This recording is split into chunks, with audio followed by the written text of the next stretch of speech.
Okay, before we begin, we would like to respectfully acknowledge that the lands on which the Museum Association of Newfoundland and Labrador operates are the ancestral homelands of the Beothuk, Mi'kmaq, Innu, and Inuit. We strive for respectful relationships with all peoples as we search for collective healing and true reconciliation, while honoring the traditional territories as well as diverse histories and cultures of Indigenous groups with whom we share this land. Hi, everyone, and welcome to this month's Midday Museum session. My name is Ksenia, and I'm a digital project coordinator here at the Museum Association of Newfoundland and Labrador. We have lots of new faces here today, so for those of you who may not know, Midday Museums is a series of short workshops, webinars, networking events, and discussion sessions set for noon on the last Tuesday of each month. All of the sessions are completely free to attend, and you don't need to have a MANL membership to attend. I would also like to bring to your attention that we have recently opened a call for proposals for upcoming sessions, and we welcome a plethora of museum and heritage-related topics. So if you or anyone you know has an idea for a short webinar or a workshop or whatever else that comes to mind, please email us at dpc@museumsnl.ca. And I will also put the call for proposals in the chat as well. But back to today's session. Our topic for today is intangible cultural heritage and museums. And we're absolutely delighted to have with us here today Heritage NL's Executive Director, Dale Jarvis, who doesn't really need an introduction. So without further ado, I will give the word to Dale. Welcome, Dale. Thank you very much. And maybe I'll just do a very quick introduction, explaining who Heritage NL is and a little bit about who I am as well. Heritage NL, we are a provincial crown agency in Newfoundland and Labrador, established in 1984 specifically to deal with heritage properties, but since 2008, we've also been the agency that's been responsible for developing and promoting the Intangible Cultural Heritage strategy for Newfoundland and Labrador. So we do a lot of work with all different types of heritage. And while we are not a museum, museums are one of our most active partners, and a lot of the properties that we've designated over the years are museums in their own right. So it's a delight to be here as part of this ongoing series and have a chance to talk about intangible cultural heritage. I mentioned that Heritage NL has been involved with ICH for a while now, since 2008. Our history with it goes back a little further. And I was just saying before this workshop started that it's probably a good time for us to have a little bit of a refresher about what that actually means, what intangible cultural heritage is, and how it is applicable to museums. So right now, I'm just going to share my screen, and hopefully there you will see our title screen there. So because I think about intangible things all the time, and because I love a story, I always like to start with a tale of some kind. And so for today, I wanted to share what I am going to call a traditional Newfoundland folk tale. So not in my time and not in your time, but in a time long ago when everything was magical, there was a prince of Isfahan in Iran. And the prince loved nothing more than to hunt gazelles. And one day he went out hunting his gazelles with his retainers, and he became separated from his fellow hunters and supporters, and he found himself quite lost. And as it grew dark, he needed to find shelter. He came to the house of a poor farmer and asked for shelter for the night. And the farmer, of course, brought him in. It just so happened that that farmer had a beautiful daughter, and the prince fell madly in love with her. And the next day, he asked the farmer if he could have the girl's hand in marriage. And the farmer, somewhat surprisingly to the prince, said, well, he said, before I agree to anything, he says, what can you do? And the prince says, well, I am a prince. I don't have to do anything. You know, I just live my life. And the farmer said, no, I'm sorry. I cannot let you marry my daughter. I will only marry my daughter off to someone who has a worthwhile, useful trade. You have to know how to do something in order to win her hand. And so the prince went back to his father, the Shah, and told his father what had happened. Now, Isfahan in those days was renowned for its weaving of carpets. And so the Shah arranged that the prince could study under the greatest of Isfahan's carpet makers. And the prince studied for years and years, learning all the intricacies of carpet making. And when he had attained the rank of master weaver, he thought, now I can go back and I can ask for this girl's hand in marriage. And so off he went. And along the way, his party, as he was traveling, was beset by robbers. And the prince was taken captive and was thrown into prison in a far distant country. Now, while he was there, he languished in the prison for some time.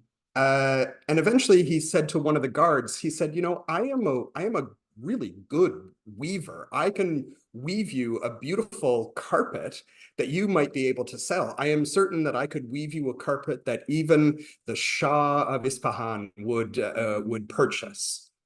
And you might, be able to share some of this money with me. Now, the jailer was not well paid and a greedy man, and so he agreed to this. He gathered all the materials that the prisoner needed to weave a beautiful carpet. And so the prince sat in his cell and he wove a carpet. And into the border of the carpet, he wove a message telling his father where he might be found. The carpet was finished, the jailer rolled it up and took it off to the king and offered to sell it to the king. The king was amazed at this beautiful carpet that could only have been made by a master of weaving from Isfahan. So he purchased the rug, and then he saw his son's message woven into the borders. And he was able to send an army and rescue his son. And when his son was finally rescued, he made his way to the farmer's house and declared his mastery of carpeting, that he had learned a useful skill. Now, whether or not the girl decided to marry him is maybe a story for another time. And I say that that's a traditional Newfoundland story because in a way it is. A lot of our stories in Canada are stories that have come from other places. We have a great tradition in Newfoundland of telling long-form folk and fairy tales, many of which came from other parts of the world. And that particular story was one that I learned from Maddie Kutzar, a graduate student in the Department of Folklore here at Memorial University, as part of a project we undertook a number of years ago called Tales from Afar, Old Stories from New Residents. Just kind of showcasing the types of knowledge and stories that newer residents have brought with them to Newfoundland and Labrador. So it is a traditional story, and it is also a Newfoundland story. And while in Newfoundland, we might not know a lot about the weaving of traditional Persian carpets, we have been known to make a rug or two in our days. This is an example from Tim Spicer off in Humber Valley, a photo that we collected as part of a work we were doing around a traditional skills inventory in the Humber Valley. And I'm certain that there have been many marriages made over the years in Newfoundland and Labrador where the prospective father-in-law has wanted to know, well, can he do anything useful? And that might be rug hooking or fishing or boat building or whatever it happens to be. All of this idea of craft and storytelling, this is all a part of our intangible cultural heritage. It is all those things that we know how to do that, kind of create the culture in which we live. Most of you are probably familiar with things like World Heritage Sites through UNESCO. We are lucky to have a number of them here in Newfoundland and Labrador. Most recently, Mistaken Point, fossil site, UNESCO fossil site on the Avalon Peninsula. And we are currently under consideration for a new UNESCO World Heritage Site with the town of Heart's Content for its cable connections to Valencia, Ireland. So that's a joint UNESCO World Heritage nomination from Ireland and Canada. Fingers crossed for that one. I think people are familiar with World Heritage Sites. Many people are less familiar with this other convention, the 2003 Convention for the Safeguarding of the Intangible Cultural Heritage. A lot of developing countries or Southern Hemisphere countries said, hey, you know, our heritage isn't necessarily measured by places or big fancy buildings. You know, our culture is held in our stories or our dances or our traditional crafts. And that's just as valuable for our culture as a big, impressive building or monumental site. And so in 2003, UNESCO developed the convention, and it was one of the widest and most quickly adopted conventions that UNESCO has created. Canada is leading the way to the bottom. There are 10 countries in the world that have not ratified this convention. Canada is one of them. So if you want to put some pressure on your local MPs, by all means, write a letter to your MP and say that we can't be the last country in the world to ratify this very important convention. Intangible cultural heritage is kind of a complicated thing. This is what the convention says what intangible cultural heritage, or ICH, is: practices, representations, expressions, knowledges, and skills. So just kind of to condense that a little bit, knowledge and skills that communities recognize as part of their living heritage that is transmitted from generation to generation. This is what we mean when we talk about our intangible cultural heritage. It's really those living pieces of heritage that are active and transmitted within a community and which evolve over time. I think this is a really important thing to note about intangible cultural heritage, is that it is something that exists and has purpose in the present, comes from the past, but it continues to change and adapt to the environment in which it is practiced.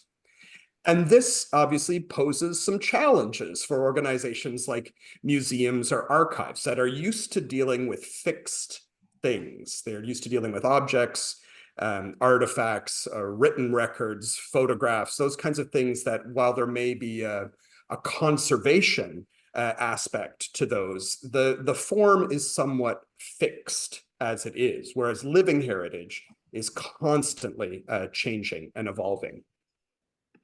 In Newfoundland, when it became apparent that the Canadian government wasn't going to ratify the convention after 2003, Newfoundlanders and Labradorians, being the sort of people we are, decided to forge on ahead and do it our own way, regardless of what Ottawa had to say. And in 2006, there was a large conference, a heritage conference held in St. John's.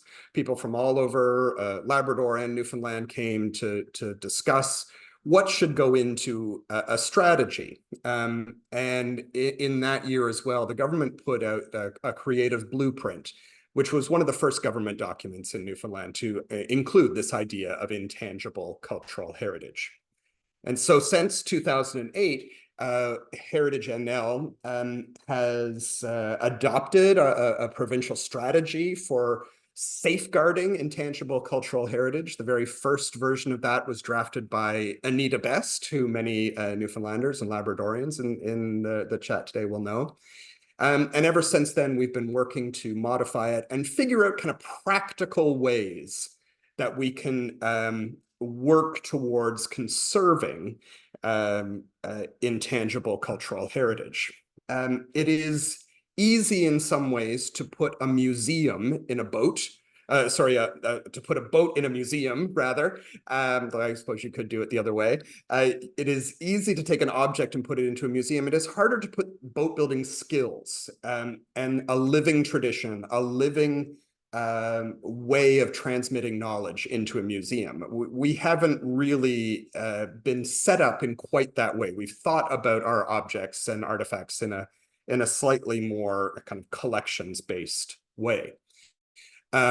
But of course, I'll come back to the idea of boat building in a museum, because I think it is one of the good examples of how local museums are incorporating or basing their museums on ICH types of work. In Newfoundland and Labrador, we have this kind of guiding document that kind of sets up a number of goals. And the four main goals for intangible cultural heritage work with Heritage NL are kind of based on these four key things. That's the late Wilson Hayward there from Bonavista and the Ryan premises, demonstrating net mending there. We break down our ICH work into these four kind of categories: documentation, celebration, transmission, and cultural industry. And I'll take a moment to kind of pick these four things apart. And I think some of this is work that is going to sound very, very familiar to a lot of you. It's work that's already being done in museums and other heritage institutions all across the world. And documentation is kind of where things start. My background is as an archaeologist and as a folklorist. And documentation is a really, really important part of what we do within the heritage sector. We want to collect stories. This is an ancient archival photograph of me doing an interview around rug hooking with Alice Moores in Red Bay many, many years ago. Note the lack of gray hair there on me, just starting to come in there. So documentation is certainly something that we are aware of as having importance. We need to understand the objects that we have in our community museums. I think sometimes it is an area, especially when we look at older, not older in terms of their creation, but items that have been in collections for a long time. When we look at some of the early additions to collections, we don't have a lot of provenance for some of those. We might have a descriptor, we might know who donated it. We don't have a lot of contextual information about what that object means. Sometimes objects, when they come into a collection, are divorced of their contextual meanings. This was a project we did a number of years ago. Shout out if there's anyone here from Grand Falls, Windsor. It will be an item that anyone who grew up in a mill town in Newfoundland or Labrador sort of knows what this is. This is a mill basket, where the workers would take their lunch, but they became very complex items. And so the mill basket itself, it is a basket, but it's also a way for us to start to talk about things like gendered work. It's a way for us to talk about labor issues and the history of the labor movement in Newfoundland. The context of a simple object can be very, very deep, and it allows us ways into other aspects of culture. Foodways, for example, here. A really good example of how one object is tied to larger concepts. So when we're doing documentation, we certainly do that physical type of documentation that archaeologists and museologists are familiar with, that work of recording the physical object, but we also need to get a little bit better at recording the stories and knowledges and understanding the context of material culture a little bit more broadly.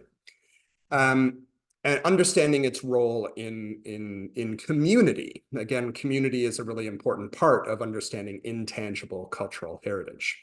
So this is a ribbon fool mask that was in the collection of the Pooch Cove Museum.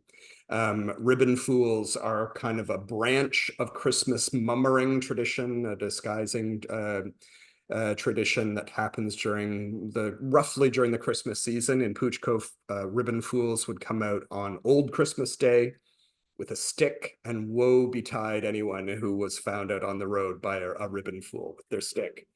So the mask itself is an object, but it is part of a cultural tradition, part of a festive event, part of calendar custom, and part of kind of identity around who belongs and who might or might not be an outsider in communities. So the object itself is part of a larger tradition that also needs documentation. Certainly, we have, talking about boat building traditions, we've done a lot of work in the province about documenting boats and boat builders. This is a really great example of a banking dory here at the Seamen's Museum in Grand Bank. And I think we are starting to see a kind of a greater interest in documenting not just the boats themselves, but the lives and life stories of boat builders, but also really documenting the skills and knowledge that go into boat building. And the Wooden Boat Museum of Newfoundland and Labrador, which I think is a really good example of how museums are embracing intangible cultural heritage, has been doing a lot of really interesting documentation work over the years, including doing things like oral history interviews with boat builders. At one point, they had a team of people who would include a folklorist and also a marine engineering student who could go out and do very complicated drawings and measurements of these boats so that they could be entered into a computer to do 3D models. All of this with the idea that someone would ultimately make the boat, that someone would actually be able to kind of dissect the boat, the knowledge around it, and be able to replicate it. So the object, in a way, becomes a conduit for other types of safeguarding activities in community. And I keep using this word safeguarding. It's the word that UNESCO uses a lot in relationship to ICH, because it goes a little bit further than just conservation or preservation. If we're thinking about conservation, we tend to think about conservation in almost a more ecological type of way. It's less about preserving an object at a moment in time, but more about conserving an ecosystem, a body of knowledge around that object. And so boat building is certainly one that has seen a lot of work in the province and continues to be a really good example of how museums can engage communities in the documentation. Here's a photo from Trinity, me doing an interview with some local boat builders. And I remember this gentleman very well because I asked the question, what makes a good boat? One of my favorite types of questions to ask as an oral history interviewer. And he said, "By any boat that doesn't sink is a good boat." And all the boat builders in the room laughed. And then, of course, he went on to give a much more detailed discussion around what makes a good boat, because boat builders are making very complicated kinds of decisions continuously in the process of boat making. So documenting some of those intricacies, I think, is very, very important. Some of our historic sites themselves, just have incredible depth of the knowledges that could be documented. Collections of buildings like this one at Battle Harbor, for example, there needs to be kind of a complex physical conservation plan, but also detailed work to be done around conserving those stories and knowledges that go with places like this. This is an example that we were involved with a number of years ago. That's Lisa Wilson, a folklorist there in the center with some of the ladies from Day Roberts, involved with a project that Lisa did with the local museum around Cable Avenue. Again, the Cable Avenue itself is a registered heritage district in partnership with the museum, the Road to Yesterday Museum, which is on the corner of Cable Avenue. Lisa did a lot of work interviewing families about their connection to the avenue and kind of working on a community oral history project. And there was an exhibit developed out of her documentation work. And ultimately, a walking tour that was developed, a self-guided walking tour based on Lisa's museum work and her oral history interviews. We never know where this work is going to end up. We do this documentation work And we have a really great partnership with Memorial University's Digital Archives Initiative. We tend to archive a lot of our information. A very early project that we were involved with, we had a partnership with the Agricultural History Society. At that point, Julie Pomeroy, who's now with the town of Portugal Cove St. Phillips as a heritage officer, and Crystal Bray, who is now a consultant with Octopus Consulting. They had gone out and done an incredible amount of documentation work around root cellars. And we archived all that material online. We had really great documentation, oral histories, drawings, photographs, that type of stuff. And then ultimately we were contacted years later by a museum in Ottawa who wanted to use Crystal and Julie's research to recreate a Newfoundland root cellar in Ottawa. So that documentation sometimes ends up being used in ways that we can't normally predict. And I think museums in general have been pretty good at doing some of that documentation work, just the proviso being we need to think a little bit more broadly about context. The other thing I think we've been pretty good at is this idea around celebration, taking aspects of our culture and celebrating it, elevating it, improving the discussions that we have around our local heritage. Again, this is not what one might think of when we think of traditional Newfoundland culture. This is lion dance with a performer there. And in the background, you'll see some ladies with their pink shirts. This is part of the Dragon Boat Festival that happens in Paradise, Newfoundland, at Octagon Pond. I love this photo just because if you look very closely at this lion here, very, very traditional Chinese, ancient tradition. And then you look down and they're seeing their modern sneakers there poking out from beneath. A really good kind of example of how tradition continues to evolve and have meaning in modern communities.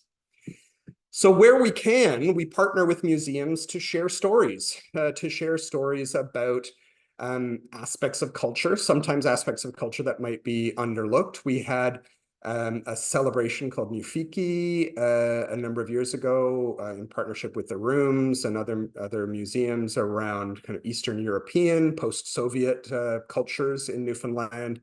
It's, again, this idea of kind of bringing attention to stories. Another great example of that was an exhibit that Admiralty House Museum did a number of years ago called Faces of the Florizel. Florizel, kind of a famous ship and shipwreck in Newfoundland history. And I think one of the great things that the museum did with this particular exhibit was really concentrating on the people and finding the connections, the family connections to people who were still alive, who had their own stories and objects and artifacts. It was a really great kind of exercise in community building and celebrating individual and family history, not just telling the story of the shipwreck in kind of an impersonal kind of way. This is another example from Cable Avenue here. So whenever we can have events that celebrate, elevate, energize discussions around heritage in communities, we try to do that wherever we can.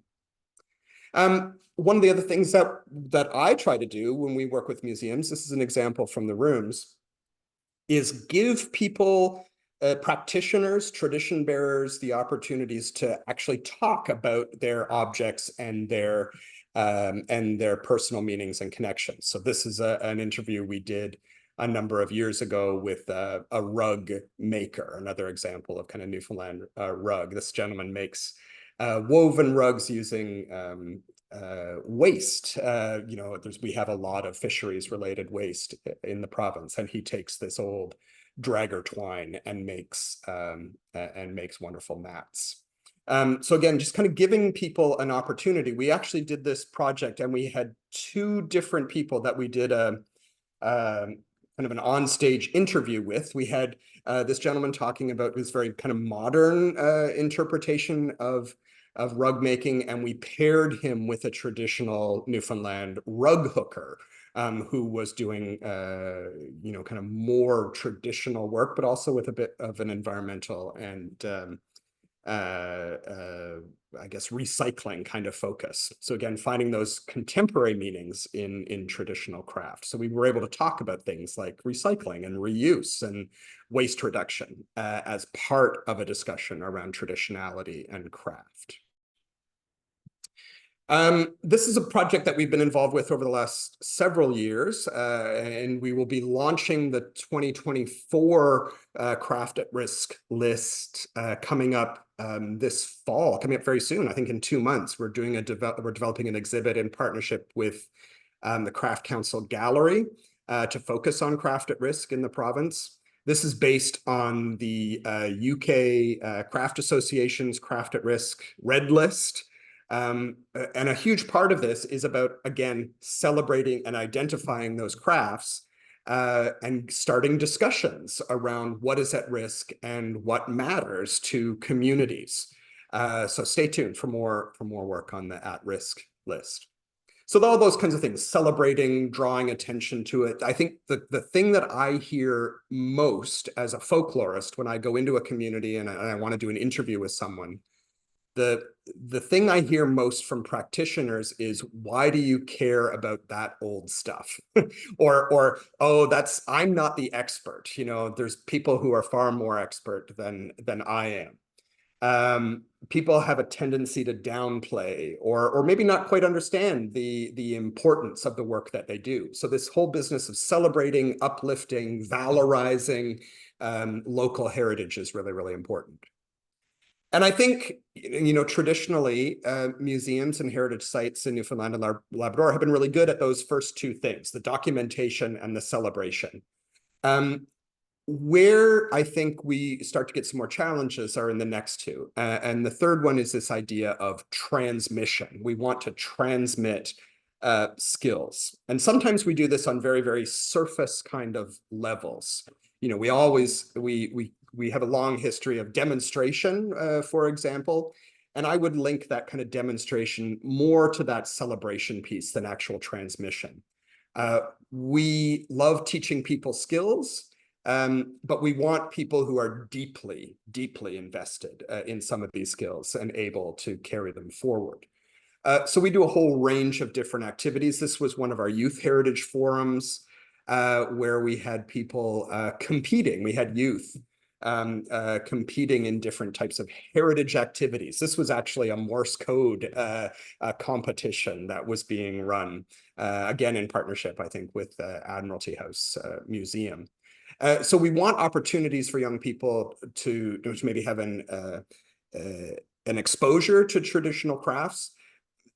Realistically, people are probably not going to go on and become a Morse code operator because those types of positions just don't exist anymore. So we want to also, at the same time, as well as having people get a taste for something, we want people to be able to understand things at a slightly deeper level. We want them to be able to take some of these skills and really kind of internalize those skills. So workshops are great. This is an example from Pasadena. The past one was from Trinity. This was the Pasadena Heritage Society has been doing amazing work over the last couple of years, teaching traditional skills. Really great example of intergenerational learning. And all of this stuff, this is one of their knitting events. They were knitting scarves for a local festival. All of these are ways of introducing people to things. We really want people to be able, where possible, to develop a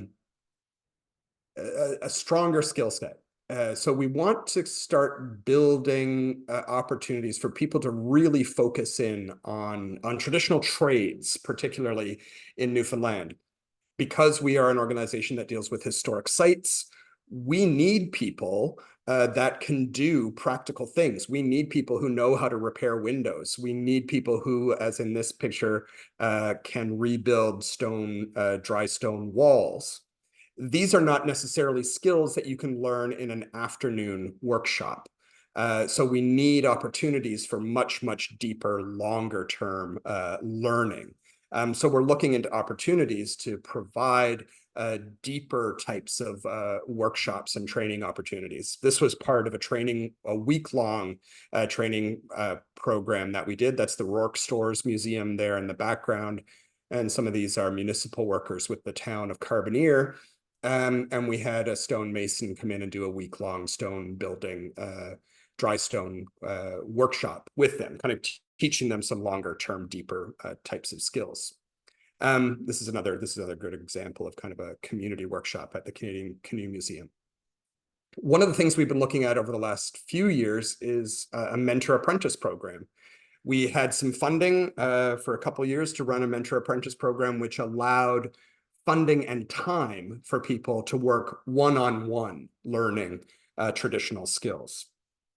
And so this was funding where a pair could get a grant of up to $10,000 and 12 months to work together. So those are the kinds of opportunities and training programs we're more interested in developing. And I think that there are, this is a scalable kind of project. I think there are ways that community museums could be much more involved in providing opportunities and accessing funding for these kinds of programs.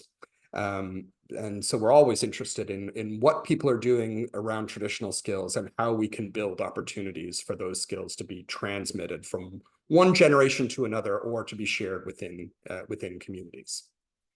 And the last little bit, I think, is honestly, from a heritage perspective, one that we really struggled with. And that's this idea around cultural industry.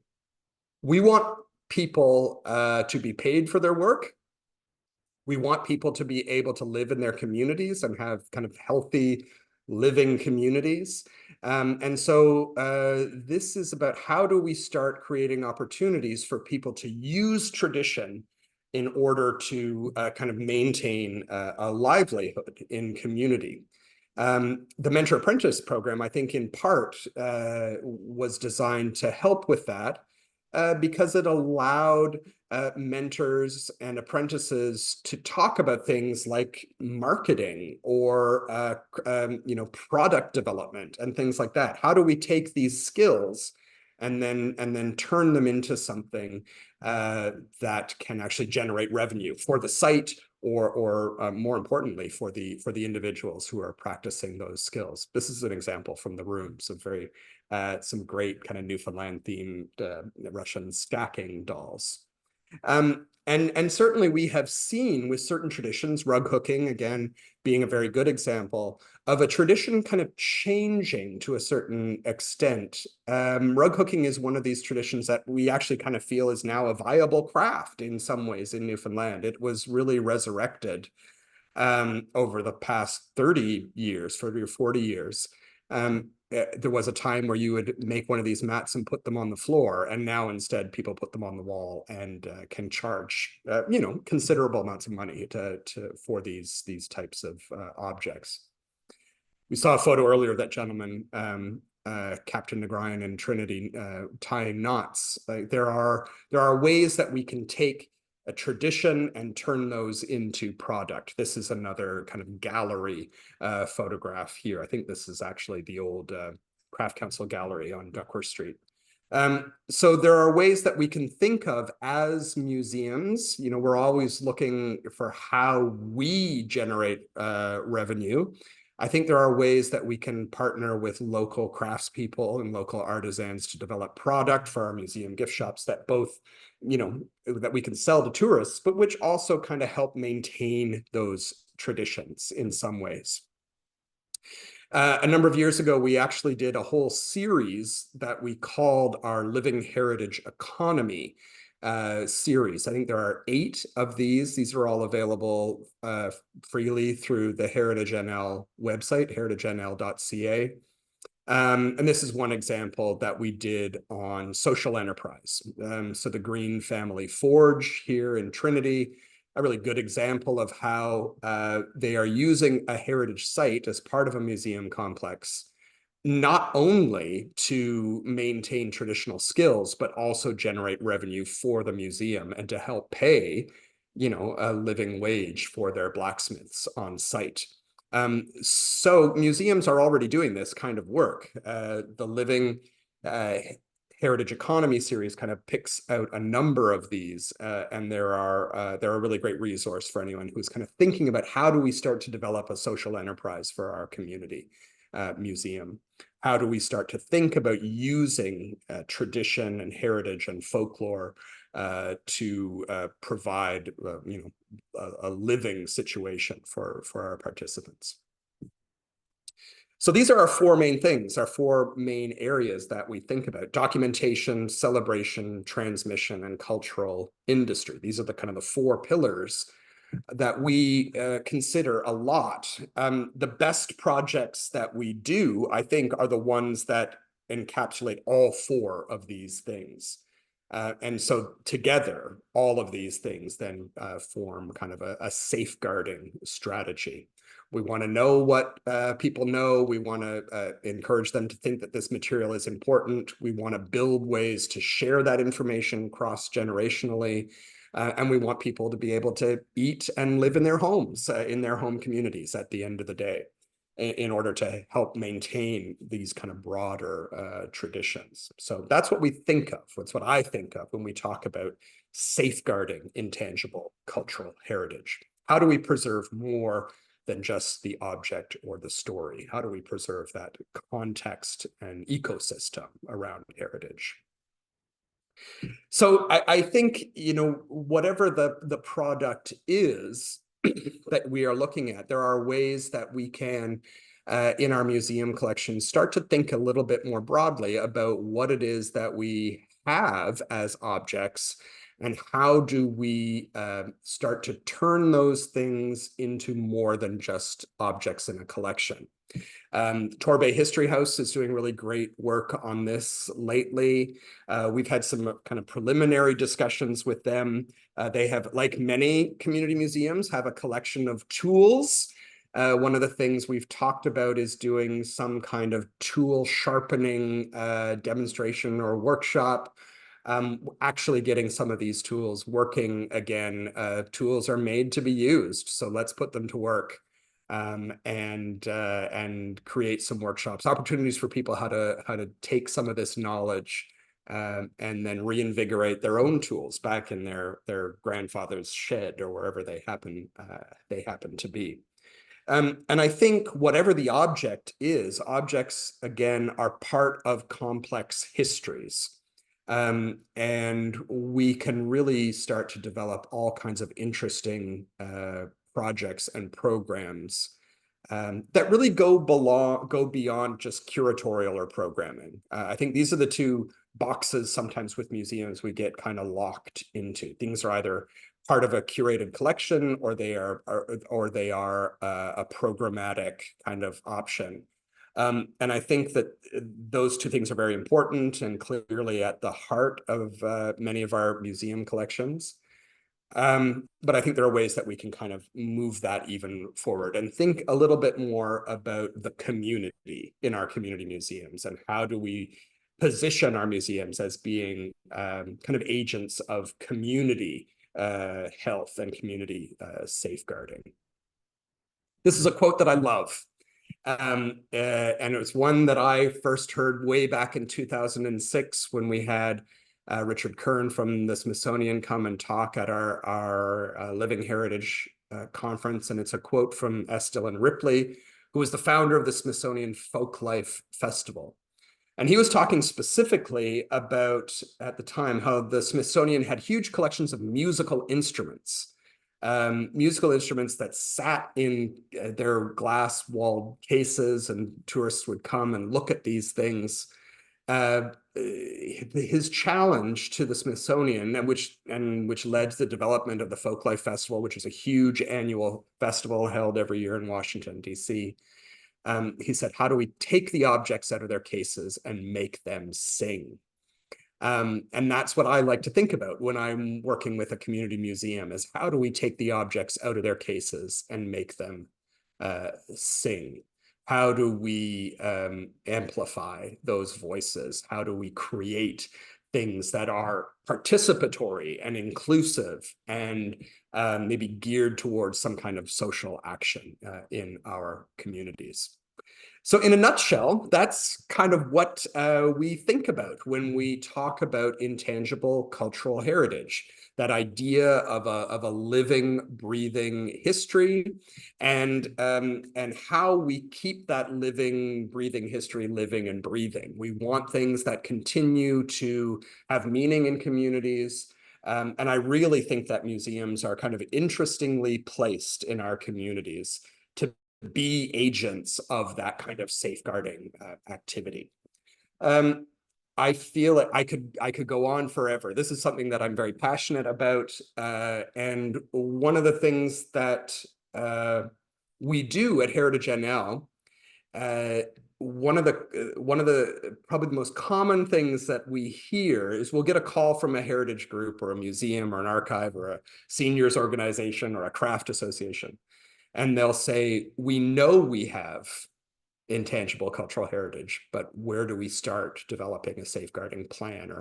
Or we know we have heritage, but what do we do about it? And a big part of what we do through our ICH program is help those communities.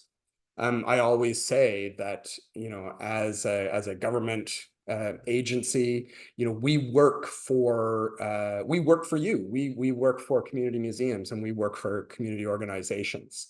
And if you're uncertain how to take something and develop a program or a project or a safeguarding initiative, that's kind of our job. You don't have to, call us and we'd be happy to help out in any way that we possibly can. I know that there are some questions in the chat. So certainly shout out, and if you have a question, I'll do my best to answer them. There's a question here, there's a comment here about traditional carpentry workshops. Yeah, like this is something that we've started to do some more work around. We've actually got some funding over the next 2 years to do some work around traditional wooden windows.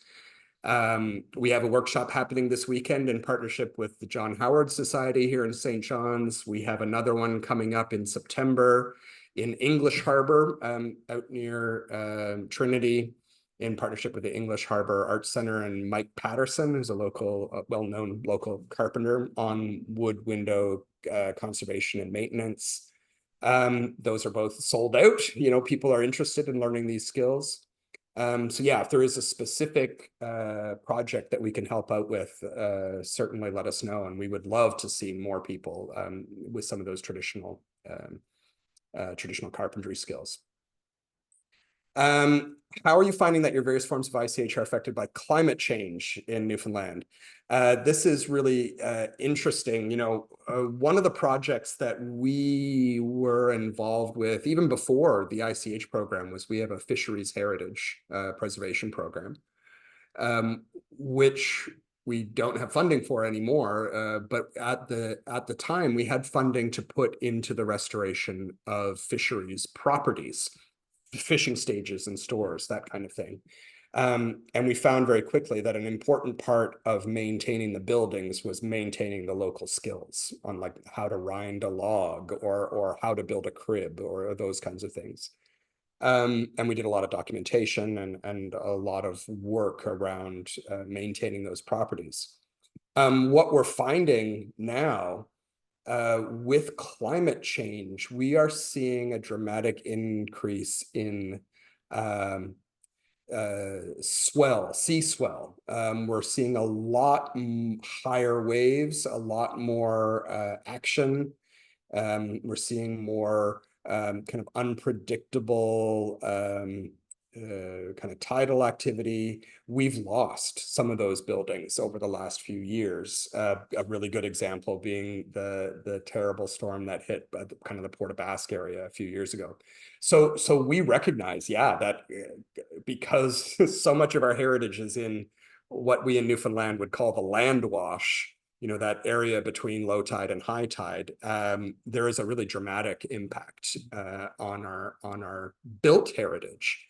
And I think there's some opportunities there around traditional skills, even things like house hauling, the moving of structures, like how that was done in the past and how we might have to do that again in the future to save some of these things from coastal erosion. Yeah, I think it is definitely something that we need to address, and that I think we're going to see more and more of. I think we're going to see more damage to these heritage properties. So having the skills necessary to move or repair these sites are going to become increasingly more important. Christine has a really good question about principles of ICH being relevant to reconciliation. Yeah, I think this was, I mentioned right at the start that Canada has not ratified the ICH Convention. I think federally, there was a fear almost of the ICH Convention and about the power it would give to Indigenous communities or the responsibilities that it would create within the federal government to deal with intangible cultural heritage. It's been really interesting. We were set up as a very colonial institution, to be very, very honest. The type of institution that we were set up to be back in the 80s was really based on white settler middle and upper class culture. Like we designated a lot of merchant houses and Queen Anne and Second Empire style buildings. And because our focus was on those kinds of things, really didn't have a lot of contact with Indigenous communities. And the ICH program has kind of completely shifted that in Newfoundland and Labrador. A fairly large percentage of our mentor apprentice programs were in Indigenous communities. So we had projects around spruce root basket making, duffel work, regalia making, moccasin making, those kinds of things. So I think, yeah, it has a really important reconciliation aspect. Again, part of it is just valorizing those traditions, saying that, yes, these traditions are important, and we're going to find ways to ensure that the transmission that has been harmed by, kind of the colonial system over the past, few centuries. How do we start to find ways that we can encourage traditionality to flourish, and how do we provide funding for elders to work with younger participants in their communities? That's that. Any other questions? Shout them out or type them up into the chat. And maybe I'll turn things back over to Ksenia. I don't know if there's anything that MANL wants to say here.